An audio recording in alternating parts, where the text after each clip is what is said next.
Hello my beautiful family, welcome and welcome back to the channel Manpreet Diaries. So guys, in today video I am going to share with you teaching aptitude PYQ। और ये जो PYQ हैं वो 2022 के होने वाले हैं और इन PYQs को जो है हम 15 PYQ करने वाले हैं और साथ ही साथ हम हर ऑप्शन को अच्छे से पढ़ते चलेंगे और साथ ही साथ उसके कंसेप्ट को कि उसको कैसे हम सही कर सकते हैं, चूज़ कर सकते हैं एग्ज़ाम के अंदर, वो मैं आपके साथ शेयर करने वाली हूँ। तो बने रहिए वीडियो में। हमारा जो फर्स्ट क्वेश्चन होने वाला है वो है for building in professional environment of in education institution, कि किसी भी एजुकेशन इंस्टीट्यूशन का प्रोफेशनल एनवायरनमेंट को बिल्ड करने के लिए क्या क्या होना चाहिए। फर्स्ट ऑप्शन है हमारे पास, a teacher must ask his or student about other teacher teaching methodology, कि एक टीचर को अपने स्टूडेंट से जो है अदर टीचर की टीचिंग मेथडोलॉजी के बारे में पूछना चाहिए। या फिर एक टीचर को जो है अदर टीचर की प्रोफेशनल अचीवमेंट से जेलस फील करना चाहिए। एक टीचर को टीम में वर्क करना चाहिए और एक सीनियर टीचर को जो है अपने जूनियर टीचर को एनकरेज करना चाहिए in research and other academic activities for the institution. जब भी हम इस तरीके से क्वेश्चन को अटैम्प्ट कर रहे होते हैं तो हमें सबसे पहले ये देखना होता है कि हम उसमें से जो है जो नेगेटिव जो चीज़ आ रही है जो हमें एलिमिनेट करनी होती है। तो इसमें जो है हम देख सकते हैं कि जो फर्स्ट हमारे पास ऑप्शन है तो ये ऐसे लग रहा है कि एक टीचर को क्या अपने स्टूडेंट से अदर टीचर की मेथडोलॉजी के बारे में पूछना चाहिए। तो बिल्कुल नहीं, ऐसा नहीं करना चाहिए और एक टीचर को जो है जेलस भी फील नहीं करना चाहिए। तो हमारे पास जो है पॉजिटिव जो ऑप्शन बच रहे हैं वो है कि एक टीचर को एक टीम में वर्क करना चाहिए और एक सीनियर टीचर को जूनियर से। तो हमारे पास सी और डी जो है एक पॉजिटिव उसमें हमारे पास ऑप्शन आ रहे हैं। तो अगर हम जो हमें ऑप्शन दिए हुए हैं उनमें हम देखें तो सी और डी किस में आ रहा है, ऑप्शन नंबर थर्ड में। तो हमारा जो करेक्ट आंसर हो जाएगा ऑप्शन नंबर 3। उसके बाद हमारे पास जो है सेकंड क्वेश्चन है वो है कि what are the main qualities for a teacher to provide counselling to his or her student having some mental health issue, कि अगर किसी स्टूडेंट को कोई भी मेंटल हेल्थ इशू है तो और वो टीचर जो है उसको काउंसलिंग प्रोवाइड कर रहा है तो उस टीचर के अंदर क्या क्या क्वालिटीज़ होनी चाहिए। फर्स्ट है क्रेडिबिलिटी एंड जेन्युइननेस होनी चाहिए उसके अंदर। एक टीचर को जजमेंटल होना चाहिए, कॉन्फिडेंशियलिटी होनी चाहिए। यहाँ पे कॉन्फिडेंशियलिटी का मतलब ये होता है कि एक सीक्रेट रखना, कि जो टीचर है देखो वो अपने उस स्टूडेंट को काउंसलिंग दे रहा है तो ये जो है ये एक स्टूडेंट का जो सीक्रेट है तो किसे पता है, वो एक टीचर को पता है। तो उस चीज़ को उसे सीक्रेट रखना चाहिए। और हमारा फोर्थ ऑप्शन है लैक ऑफ एम्पैथी। तो यहाँ पे जो हमारे जजमेंटल है ये नेगेटिव इम्पैक्ट दे रहा है और साथ ही साथ लैक ऑफ एम्पैथी। तो हमारे क्रेडिबिलिटी होना चाहिए, जेन्युइननेस उसके अंदर होनी चाहिए टीचर के अंदर और साथ ही साथ कॉन्फिडेंशियलिटी। तो ए और सी हमारा ऑप्शन जो है वो फॉल होता है ऑप्शन नंबर 1 में। तो यहाँ पे हमारा ऑप्शन नंबर 1 जो है करेक्ट हो जाता है। ये देखिए यहाँ पे हमारा option number 1 A and C only हम यहाँ पे सिलेक्ट कर देंगे। उसके बाद हमारा नेक्स्ट क्वेश्चन आता है विच of the following is not a trait of a good teacher, कि एक अच्छे टीचर के अंदर क्या इसमें से नहीं होना चाहिए। सबसे पहला ऑप्शन है कि हम इसको एलिमिनेशन के साथ करते चलेंगे। फर्स्ट है हमारे पास full command over the subject, कि अपने सब्जेक्ट पे एक अच्छा कमांड होना चाहिए। बिल्कुल होना चाहिए। Treating the intellectual ability of all student identically, कि हर स्टूडेंट्स जितने भी ओवरऑल स्टूडेंट्स हैं उनकी इंटेलेक्चुअल एबिलिटी को आइडेंटिकली यानी कि सेम तरीके से हमें ट्रीट करना चाहिए। तो ऐसा नहीं होता है, हर स्टूडेंट्स की इंटेलेक्चुअल एबिलिटी अलग अलग होती है। क्लासरूम में अगर टीचर बच्चों को पढ़ा रहा है और किसी स्टूडेंट को समझ नहीं आ रहा है तो कोई टॉपिक, तो उस टीचर को जो है ये नहीं देखना कि इसको क्यों नहीं समझ आ रहा है। मतलब कि अगर वो स्टूडेंट पूछ रहा है उससे टीचर से बार बार कि उनको समझ नहीं आया है तो स्टूडेंट को जो है टीचर ने जो है अलग अलग तरीके से समझाना चाहिए कि अगर इस बच्चे के कम टाइम में समझ आ गया है तो टीचर को ये नहीं देखना चाहिए कि इस दूसरे स्टूडेंट को भी कम समय में ही समझ आ जाएगा। तो मतलब कि टीचर को कभी भी सभी स्टूडेंट्स की इंटेलेक्चुअल एबिलिटी को सेम नहीं समझना चाहिए, उनको सेम लेवल से ट्रीट नहीं करना चाहिए। अलग अलग स्टूडेंट्स की इंटेलेक्चुअल एबिलिटी अलग अलग होती है तो उनको उस लेवल से समझाना चाहिए, उनको पढ़ाना चाहिए। नेक्स्ट ऑप्शन है लॉट ऑफ प्रिपरेशन होनी चाहिए, बिल्कुल होनी चाहिए। ठीक है, जब हम क्लास ले रहे हैं उससे पहले जो है एक अच्छी से प्रिपरेशन सब्जेक्ट की हमें होनी चाहिए। ये भी बिल्कुल करेक्ट हो जाता है। एंड लास्ट है effective communication and presentation skill. हमारे पास था कि क्या ट्रेट नहीं होनी चाहिए, तो हमारा ऑप्शन नंबर 2 जो है यहाँ पे करेक्ट हो जाता है कि तो हमारा ऑप्शन नंबर 2 यहाँ पे इसमें हम सिलेक्ट करेंगे। ठीक है, और फिर हमारा नेक्स्ट क्वेश्चन है, which will you rate as a good 21st century teacher, कि एक 21st सेंचुरी का जो टीचर होता है उसको आप कैसे रेट करोगे, ठीक है। सो इसको भी हम एलिमिनेशन से ही करते चलेंगे। सो टीचर ये है कि जो नोट्स बनाता है from various big books and share the Xerox copy of notes to the student to learn on their own. ठीक है, यहाँ से अच्छी बात है कि टीचर नोट्स बनाते हैं अलग अलग बुक से, बट ये चीज़ यहाँ पे गलत हो रही है कि वो स्टूडेंट्स को ही उनकी ज़ेरोक्स कॉपी दे रहा है और उनको बोल रहा है कि आप खुद से ही लर्न कर लो।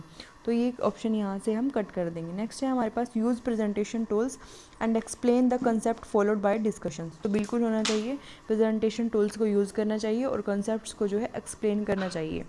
और नेक्स्ट है हमारे पास, makes notes and write the information on board, कि टीचर ने नोट्स बनाए, उसको बोर्ड पे लिखा और स्टूडेंट्स को बोल दिया कि इसको कॉपी कर लो और इसकी रोट लर्निंग कर लो, यानी कि इसका रट्टा लगा लो। तो ये भी बिल्कुल नहीं होगा। तो हमारा ए ऑप्शन और हमारा सी ऑप्शन यहाँ पे कट हो जाता है। फिर जो है ऑप्शन डी है कि प्रेजेंटेशंस को जो है यूज़ करें with graphics, videos and animation. बिल्कुल ऐसा होना चाहिए क्योंकि इससे अच्छे से लर्न हो पाता है। ठीक है, टीचर ई का दिया हुआ है कि provides quality videos before the class, कि क्लास से पहले टीचर जो है वीडियोज़ सेंड कर रहे हैं स्टूडेंट्स को अच्छी क्वालिटी के और फिर उनको क्लास में आके डिस्कस कर रहे हैं। तो यहाँ पे जो हमारे पॉजिटिव जा रहे हैं बी, डी एंड ई। तो बी, डी एंड ई किस ऑप्शन में आ रहा है, हमारे ऑप्शन नंबर 4 में, और यहाँ पे हमारा ऑप्शन नंबर 4 जो है करेक्ट हो जाता है। तो इस तरीके से आपने एलिमिनेशन मेथड इसको बोलते हैं, इस तरीके से आपने हर क्वेश्चन को अटैम्प्ट करना है।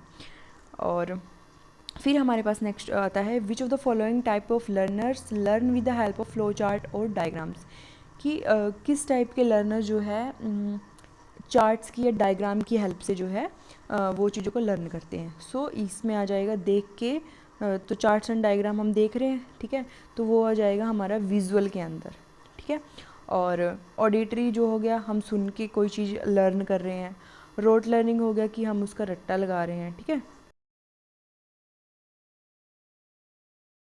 और टेक्टाइल हो गया जो हम टच से कोई भी चीज़ समझते हैं, ठीक है, वो आती है हमारी टेक्टाइल की। विजुअल जो हम देख के करते हैं, ऑडिटरी जो हम सुन के, और रोट हो गया हमारा जो हम रट्टा लगा के कोई भी चीज़ बच्चे जो है सीखता है, लर्नर जो है लर्न करता है किसी भी चीज़ को, ठीक है। इसका करेक्ट आंसर हो जाएगा हमारा विजुअल। तो हमारे पास नेक्स्ट क्वेश्चन है, in order to identify individual differences of learner in a class which of the following can be used by a teacher, कि लर्नर्स के अंदर डिफरेंशिएट करने के लिए, इंडिविजुअल डिफरेंशिएट करने के लिए तो एक टीचर क्या यूज़ कर सकता है इनमें से। तो एक है हमारा summative assessment, formative assessment, diagnostic assessment and peer assessment. और ये जो मैंने असेसमेंट्स हैं, आपको एक वीडियो है, मैं उसका लिंक आपको दूंगी डिस्क्रिप्शन बॉक्स में, आप वहाँ से चेक करना, ये मैंने आपको पढ़ाया है। तो ड्यूरिंग द क्लास अगर टीचर को आइडेंटिफाई करना है, डिफ्रेंशिएट करना है लर्नर के बीच में, तो वो जो है फॉर्मेटिव असेसमेंट का यूज़ करता है, क्योंकि जो फॉर्मेटिव असेसमेंट होती है वो जो है ड्यूरिंग द क्लास होती है, यानी कि अगर टीचर ने कोई टॉपिक पढ़ाया है और टीचर फिर कैसे आइडेंटिफाई कर सकता है, इंडिविजुअल डिफरेंस कैसे कर सकता है लर्नर्स के बीच में, कि टीचर ने जब जैसे पढ़ाया है तो टीचर उसी टाइम पे जो है बच्चों से क्वेश्चन करता है, तो उस टाइम पे उनको वो जो है आइडेंटिफाई करेगा कि किस लर्नर को अच्छे से समझ आया है या किस लर्नर की क्या एबिलिटी है। So formative assessment during the class होती है, इस वजह से जो इसका राइट ऑप्शन हो जाएगा वो हो जाएगा option number 2। Okay, next is which of the following method of teacher learning is a teacher centric, कि इनमें से कौन सा मेथड जो है वो एक टीचर सेंट्रिक मेथड है। तो जो चोक एंड टोक है उसमें क्या है, टीचर रोल प्ले करता है, तो सबसे पहले हमारा पहला ही ऑप्शन जो है यहाँ पे सही हो जाता है, क्योंकि जो हमारी केस स्टडी है या हमारा एक्टिविटी बेस्ड कुछ भी है या हमारा फील्ड वर्क का काम है, तो इस सब में जो है एक लर्नर की ज़रूरत होती है और ये सारी जो है लर्नर सेंट्रिक हैं। लेकिन सिर्फ चोक एंड टोक मेथड ऐसा है जिसमें जो है एक टीचर सेंट्रिक वो हमारा मेथड है। विच of the following is incorrect regarding CBCS, कि इनमें से क्या चीज़ जो है CBCS के रिगार्डिंग इनकरेक्ट है, कि सही नहीं है। तो ये चीज़ भी मैंने आपको पहले पिछली वीडियो में पढ़ाई थी, तो आप उसको ज़रूर से एक बार देखना, देन इनको अटैम्प्ट करने की कोशिश करना, ठीक है। सो CBCS क्या है, CBCS is choice based credit system, कि इसमें जो है स्टूडेंट कोर्स सेलेक्ट करता है अपनी चॉइस से। फॉर एग्जांपल स्टूडेंट का लाइक साइंस का स्टूडेंट अगर हिस्ट्री पढ़ना चाहता है तो इसे पढ़ सकता है। अब क्या होगा, कुछ स्टूडेंट्स के मार्क्स जो है 500 में से होंगे, कुछ के 400 में से, मीन्स कुछ के पास 4 सब्जेक्ट होंगे, कुछ के पास 5। इसलिए यूजीसी ने जो है CGPA सिस्टम यहाँ पे दिया।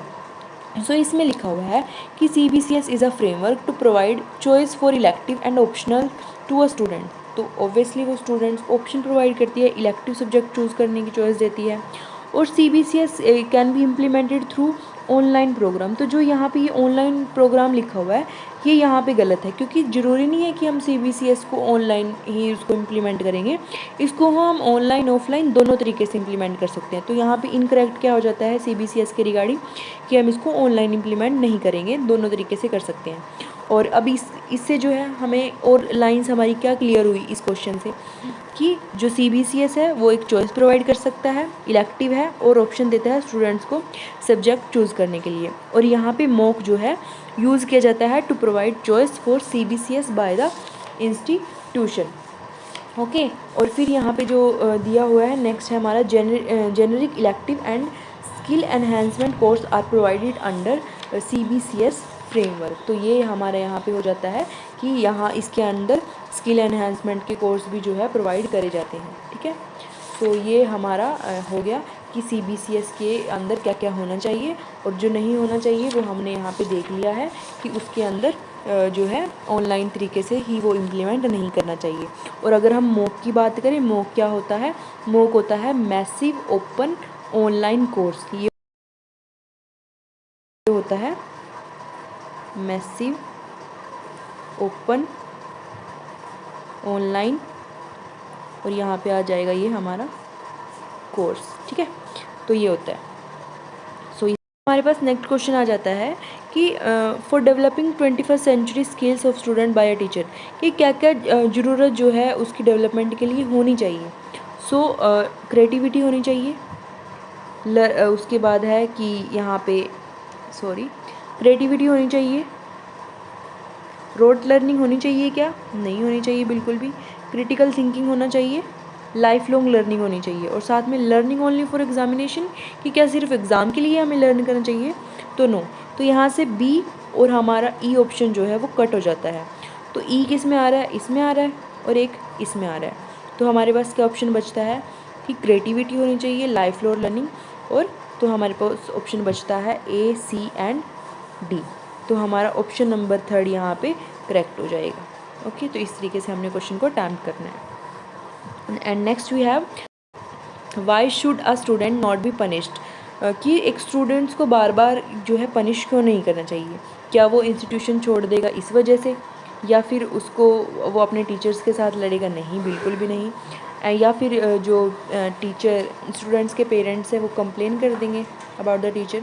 तो ये ऐसी चीज़ें नहीं होती है। तो हमें जो है प्रोफेशनल तरीके से अगर हम देखें तो जो स्टूडेंट्स है उसको जो है एक नेगेटिव एटीट्यूड जो है टीचर के प्रति या स्टडी के प्रति या अपने स्कूल इंस्टीट्यूशन के प्रति वो एक डेवलप हो जाता है। सो ये यहाँ पे एक इस वजह से जो है स्टूडेंट को बार बार पनिश नहीं करना चाहिए। And next we have by which of the following means can a teacher establish a good rapport with his or his student, कि इनमें से किस की वजह से जो एक टीचर है वो अपने स्टूडेंट्स के साथ एक अच्छा तालमेल बिठा सकता है। तो क्या एक टीचर को अपनी क्लासरूम में अथॉरिटी शो करनी चाहिए, ठीक है, या फिर तो ऐसा नहीं होता है, अथॉरिटी नहीं शो करनी चाहिए। अपने स्टूडेंट को इम्प्रेस करना चाहिए इस नॉलेज एंड स्किल से, तो ऐसा भी नहीं होना चाहिए कि हम स्टूडेंट्स को इम्प्रेस करें।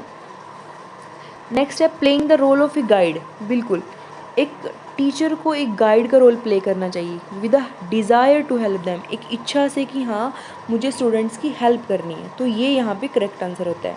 और becoming a friend to the students, तो स्टूडेंट्स का फ्रेंड नहीं। अब देखो यहाँ पे जब एग्ज़ाम में क्वेश्चन आते हैं तो वो इस तरीके से आते हैं कि हमें ऐसा लगता है कि हाँ ये भी हो सकता है। अब हम अगर हम ऑप्शन नंबर 2 को देखें तो हो सकता है कि ये भी मतलब माइंड में आता है कि ये भी हो सकता है कि हम स्टूडेंट्स को अच्छे से इम्प्रेस कर दें, कि हम उनको अच्छे से पढ़ाएं। लेकिन यहाँ पे अगर हम अपने एग्ज़ाम के पॉइंट ऑफ व्यू से देखें तो हमें ऐसा देखना है कि जो हमने टीचिंग की या लर्नर की कैरेक्टरिस्टिक्स पढ़ी थी तो उसके अंदर ये सारी चीज़ें आती हैं कि एक टीचर को एक ऐसा रोल प्ले करना चाहिए as a guide with a desire to help them. ठीक है, तो यहाँ पे ऑप्शन नंबर जो 3 है वो हमारा करेक्ट हो जाता है। Okay. So next is which of the following is usually not a characteristic of adult learner, कि अडल्ट जो लर्नर होते हैं उनकी क्या इनमें से करेक्टरिस्टिक नहीं है। तो देखो अडल्ट है तो सेल्फ लर्निंग ऑब्वियसली वो करते हैं, रोट लर्निंग क्या वो करते हैं, नहीं करते हैं। तो हमें क्या बताना था, नोट ही बताना था कि note A characteristic of adult learner. तो यहाँ पे हमारा राइट ऑप्शन हो जाएगा रोट लर्निंग। तो इससे हमें और 3 चीज़ें क्या पता चल रही है कि अडल्ट लर्नर की क्या क्या करेक्टरिस्टिक होती है। एक तो वो सेल्फ लर्निंग करता है, time flexibility full learning and social learning भी वो करता है। ठीक है, तो यहाँ पे करेक्ट ऑप्शन हो जाएगा कि note a characteristic of adult learner that is rote learning. And next we have, due to which of the following disabilities learner have difficulties in understanding concept of quantity and fraction। so देखो बिल्कुल आसान सा तरीका है। अगर यहाँ पे लिखा है कि किस डिसेबिलिटी के कारण लर्नर्स जो है डिफ़िकल्टी होती है क्वांटिटीज़ या फ्रैक्शन के, तो देखो क्वांटिटीज़ हम बोल सकते हैं कैलकुलेशन से रिलेटेड होती है। ठीक है, तो इसका तरीका ये है कि आप इसको इस तरीके से याद करो, डिसकैलकुलेट। ठीक है, तो यहाँ से हमारा ये हो जाएगा कि क्वांटिटी से रिलेटेड है डिसकैलकुलिया। ठीक है, उसके बाद है अब हम इन 3 टर्म्स को पढ़ेंगे, डिसलेक्सिया, डिस्फ्रैक्सिया एंड डिस्ग्राफिया क्या होती है। तो यहाँ पे हम पढ़ते हैं पहले डिसलेक्सिया क्या होता है। सो डिसलेक्सिया होता है हमारा लर्निंग डिसऑर्डर, यानी कि इसमें स्टूडेंट्स को जो है डिफ़िकल्टी होती है रीडिंग करने में। किस वजह से, क्योंकि वो आइडेंटिफाई नहीं कर पा रहा स्पीच को या उस चीज़ को, तो इस वजह से dyslexia is related to learning problem. तो आपको इसको इस तरीके से याद कर सकते हो, L is related to learning problem. Next we have dyspraxia. Dyspraxia क्या होता है कि ये डिस्फ्रैक्सिया क्या है, एक डेवलपमेंटल कोऑर्डिनेशन डिसऑर्डर है। ये क्या है, एक डेवलपमेंटल कोऑर्डिनेशन डिसऑर्डर। ओके, इसको हम इस तरीके से पढ़ेंगे। और डिस्ग्राफिया क्या होगा कि जो भी हम हमारे थॉट्स हैं उसको हम रिटन फॉर्म में नहीं लिख पाते हैं। तो ये हमारा जो है राइटिंग हमारी प्रॉब्लम से रिलेटेड है कि हम राइटिंग अच्छे से नहीं कर पाते हैं, यानी कि हमारे थॉट्स को हम रिटन लैंग्वेज में नहीं लिख पाते हैं। तो that's come under dysgraphia. Okay, so next is which of the following strategies can be used for making a classroom teaching effective, कि इनमें से क्या क्या स्ट्रेटजीज जो है हम यूज़ कर सकते हैं एक क्लासरूम को इफेक्टिव बनाने में। सो फर्स्ट ऑप्शन है use of suitable teaching ads का अच्छे से यूज़ करें। इफेक्टिव कम्युनिकेशन स्किल होनी चाहिए, स्टूडेंट्स को बोला जाए कि लिखो और उसको याद करो, या फिर क्लास में जो है क्लासरूम में अच्छे से डिस्कशन होनी चाहिए एंड मल्टीमीडिया टूल्स यहाँ पे यूज़ करने चाहिए। तो आप एक बार सोचिए अपने माइंड से कि आपको इसमें सबसे नेगेटिव चीज़ क्या लग रही है कि ये नहीं हो सकता है कि एक टीचिंग को इफेक्टिव बनाने के लिए। तो ऑप्शन नंबर जो सी है ना, वो ऐसा हमें लग रहा है कि ऐसा थोड़ी ना होता है कि हम स्टूडेंट्स को बोल दें कि वो लिखो और उसको याद कर लो। तो ऑप्शन नंबर सी किस में आ रहा है, ठीक है, एक तो इसमें आ रहा है तो ये हमारा कट हो जाएगा, और एक इसमें आ रहा है हमारा सी नंबर, तो ये हमारे कट हो जाएंगे। अब हमारे पास क्या बचा है, ए बी एंड डी, और साथ में A B D and E. तो ये हमें क्या, हमारा ऑप्शन नंबर हो जाएगा A B D and E only, क्योंकि यही हमें जो है पॉजिटिव जो है एक वो चीज़ दे रहे हैं कि यही हमारी टीचिंग को इफेक्टिव बनाएंगे। ओके, सो नेक्स्ट है विच ऑफ द लास्ट क्वेश्चन है ये, एंड ये है कि विच of the following type of evaluation is done during the teaching learning process. तो अब देखो इसमें जो है ड्यूरिंग लिखा हुआ है, तो ड्यूरिंग कौन सी होती है, फॉर्मेटिव। अभी मैंने आपको पीछे बताया था कि ड्यूरिंग द क्लास, एक वीडियो भी मैंने बनाई है वो आप ज़रूर से देखना। ड्यूरिंग द क्लास हमारी होती है फॉर्मेटिव असेसमेंट। समेटिव असेसमेंट जो हमारी at the end of semester होती है, या फिर जो हमारे एनुअल एग्ज़ाम होते हैं या हमारे सेमेस्टर वाले एग्ज़ाम होते हैं। और फॉर्मेटिव जो हमारी क्लास में यूनिट टेस्ट हो गया या फिर कोई भी डेली टेस्ट होता है, वो सारी चीज़ें इसमें आ जाएंगी। ठीक है, तो इसका करेक्ट ऑप्शन हो जाएगा formative. So that's it for today video. और गाइज़ अगर वीडियो अच्छी लगी है तो प्लीज़ वीडियो को लाइक करें